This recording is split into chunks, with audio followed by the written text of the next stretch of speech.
نبی پاک صلی اللہ علیہ وسلم کی حدیث ہے مسلم میں طبرانی میں، حضور نے فرمایا آؤ میں تمہیں پچھلے زمانے کے ایک ایماندار نوخیز ولی اللہ کی بات سناؤں۔ پچھلے زمانے حضور نے فرمایا پچھلے زمانے میں ایک بادشاہ جادو کے زور پہ حکومت کرتا، جب وہ ایک جادوگر اس نے رکھا ہوا تھا تو جادوگر اس کو جادو بتاتا، وہ جادو کے زور پر حکومت کرتا۔ جادوگر بوڑھا ہو گیا تو کہنے لگا بادشاہ کوئی نوجوان میرے پاس بھیج دے، اب میں بوڑھا ہو گیا ہوں میرا پتہ کوئی نہیں کب مر جاؤں۔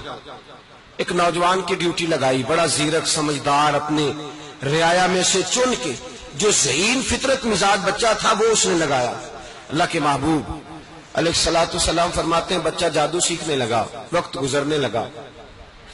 بچہ جب جادو سیکھنے جاتا تو رستے میں ایک راہب بھی تھا جو انجیل جانتا تھا، وہ اللہ اللہ سکھاتا، لوگوں کو حضرت عیسیٰ علیہ السلام کی تعلیمات سے آگاہ کرتا۔ اس نے دیکھا کہ یہاں بھی لوگ کٹھے ہیں تو وہ بچہ اس راہب کے پاس بھی اٹھنے بیٹھنے لگا۔ اب جب اس کے ساتھ اس کی گفتگو بڑھنے لگی تو اس کو باتوں میں لذت آنے لگی۔ اس نے راہب نے پوچھا کہ تو کون ہے اور کس طرح سے آیا ہے، کیا تیرا معاملہ ہے؟ اس نے کہا جی میں جادو سیکھنے جاتا ہوں، آپ کی باتیں مجھے بڑی اچھی لگتی ہیں۔ اس نے کہا دین سیکھ، جادو سیکھنے والے کافر ہو جاتے ہیں، قرآن و دین سیکھنے والوں کو اللہ کامل ایمان عطا فرماتا ہے۔ فرمایا یہ سیکھ۔ بچہ بیٹھنے لگا، اس کے پاس آنے لگا، باتیں دل میں گھر کرنے لگی۔ ایک وقت آیا کہ مسلمان ہو گیا، اور مسلمان کیسے ہوا؟ بچہ کہتا میں تجربہ کر کے ہوا۔ اب میں تھوڑا سا وقت جادوگر کے پاس بھی جاتا اور باقی سارا وقت وہاں بیٹھتا۔ میں ایک دن جا رہا تھا تو رستے میں اژدہا تھا، بہت بڑا سانپ تھا، رستہ روک کے کھڑا تھا۔ یہ حضور نے بیان کی حدیث۔ نبی پاک صلی اللہ علیہ وسلم فرماتے ہیں بچہ کہتا ہے کہ رستے کے اندر سانپ ہے، رستے بند ہے، لوگ چھتوں درختوں پہ چڑھے، ہراش ہے۔ کہتے چھوٹا سا روڑا میں نے اٹھایا تو میں نے کہا اللہ اگر جادوگر سچا ہے تو اسے مار دے۔ چھوٹا سا روڑا میں نے پھینکا، اژدہا کوئی نہ مرا۔ پھر چھوٹا روڑا اٹھایا، میں نے کہا اللہ اگر وہ عالم سچا ہے تو اسے مار دے۔ اب جب میں نے روڑا مارا تو اژدہا مر گیا۔ میرے اندر سے گواہی آئی نہیں دین کی باتیں سچی ہیں، نہیں قرآن کی باتیں اسلام سمجھانے کے لیے عرض کر رہا ہوں، اگرچہ اس دور میں انجیل تھی، اللہ رسول کی باتیں اچھی ہیں۔ کہتے میں مسلمان ہو گیا، اب میں نے راہب کے پاس ہی رہنا شروع کر دیا، جادوگر کے پاس چھوڑ دیا۔ اس بچے نے آنا، بادشاہ پوچھتا کہاں زیادہ وقت گزارتے ہو تو وہ بات گول کر دیتا۔ وقت تیزی سے بڑھنے لگا، اللہ نے اس نوجوان میں طاقت پیدا کر دی۔ اب وہ اس کے اندر نا اللہ نے توانائی روحانیت پیدا کر دی، ابھی جوان ہے، 14-15 سال عمر ہے۔ اللہ نے اب جو بیمار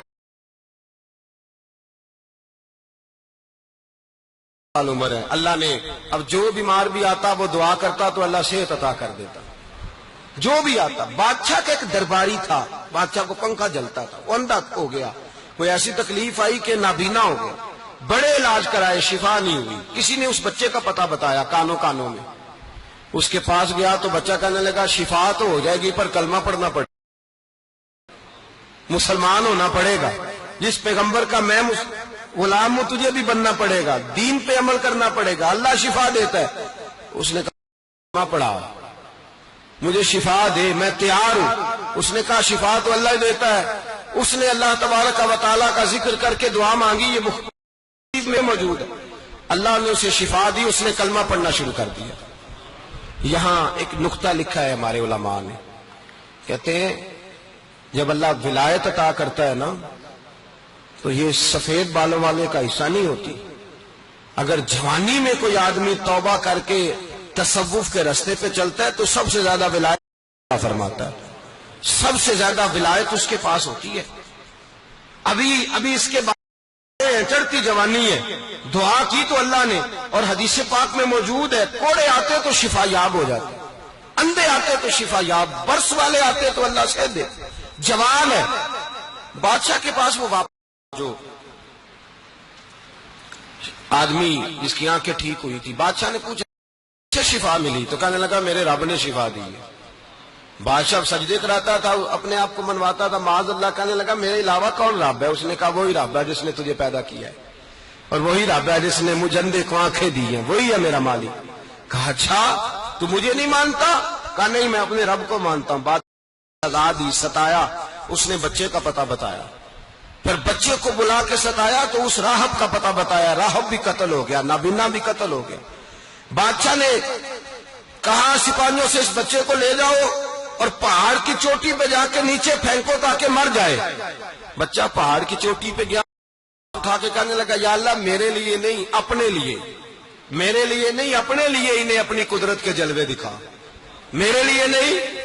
اللہ کے بندے اپنی جان بچانے کی دعائیں نہیں مانگتے، اپنے لیے انہیں اپنی قدرت کے جلوے دکھا۔ یہ دعا مانگی، جتنے لوگ ساتھ آئے تھے وہ سارے زمین پہ گرے اور سب مر گئے، پہاڑ سے گر کے مر گئے۔ بچہ واپس سیدھا بادشاہ کے پاس کہنے لگا لو بھائی میرے رب نے مجھے بچا لیا ہے۔ جوان کا ایمان دیکھو، میرے رب نے مجھے، بولو میرے اللہ نے مجھے ایمان کی گواہی دے رہا، میں بچ گیا ہوں، تو جھوٹا ہے، میرا رب سچا ہے۔ اس نے کہا لے جاؤ اس کو دریا میں، کشتی میں بٹھاؤ، بیچ دریا کے جا کے دھکا دے دو۔ بیٹھے کشتی میں، دریا کے بیچ گئے، اور جب جا کے وہاں اس کو دھکا دینے لگے تو اس نے کہا اللہ اپنے لیے انہیں اپنی قدرت کے جلوے دکھا۔ بس ایک طوفان سا آیا، جتنے سپاہی ساتھ آئے تھے ڈوب کے مر گئے۔ وہ بچہ اٹھا بادشاہ کے پاس، اسی کے پاس کہنے لگا لو بھائی میرے رب نے مجھے بچا لیا ہے، تیرے پاس آیا ہوں۔ وہ کہنے لگا تو کیا مصیبت میرے گلے کیسے جان چھوٹے گی؟ تو بچہ کہنے لگا اگر تو مجھے باندھے درخت کے ساتھ اور سارے ملک کو بلائے، لوگوں کو پھر تو مجھے تیر مارنا، میں تجھے بتاؤں گا کیسے مارنا ہے، میں مر جاؤں گا۔ اللہ کا بندہ نوجوان ایمان دیکھو، مرنے کے طریقے بتا رہا ہے، میں کیسے مروں گا۔ یہ بات کہی، بادشاہ نے سارا مجمع جمع کیا، ملک سارا باہر آ گیا، درخت کے ساتھ باندھ دیا۔ کہنے لگا مجھے مارنا چاہتا تھا، مار نہیں سکا، اب میں اسے بتانے لگا ہوں کہ میں کیسے مروں گا۔ اسے کہو جب تیر مارے تو ساتھ میرے رب کا نام بھی لے، میں اپنے رب کے نام پہ جان دوں گا، ایمان کی پختگی میں اللہ کے نام پر جان دوں گا۔ اسے کہو رب کے نام پہ مارے، مر جاؤں گا۔ بادشاہ نے اللہ کہہ مارا، پیشانی میں لگا، بچے کی روح پرواز کر گئی، جتنا مجمع کھڑا تھا سارا کلمہ پڑھ کے مسلمان ہو گئے، سارے مسلمان ہو گئے۔ میرے رسول پاک سید عالم صلی اللہ علیہ وسلم نے نوجوانوں کو بتایا جب تمہارے اندر ایمان کی قوت آئے گی تو اللہ تمہاری مدد کرے گا۔ فرمایا وہ نوجوان تھا، ابھی جوان رانا تھا، ابھی اس کی پیشانی پر جوانی کے آثار تھے، لیکن اسے اللہ کو راضی کیا، رب کریم کو راضی۔ مطلب بڑھاپا نہیں، ولایت کا مطلب وہ نہیں کہ جب بڑا لمبا وقت گزر جائے تو پھر آدمی آئے کہ نہیں اب کیا کرنا ہے، اب مسجد ہی ہے، اب تو اس کے علاوہ گزارا ہی کوئی نہیں۔ تو اس وقت کا آنا اللہ کی بارگاہ میں قبول تو ہے، لیکن شاباشی اسی کو ملتی ہے جو جوانی کا وقت آئے۔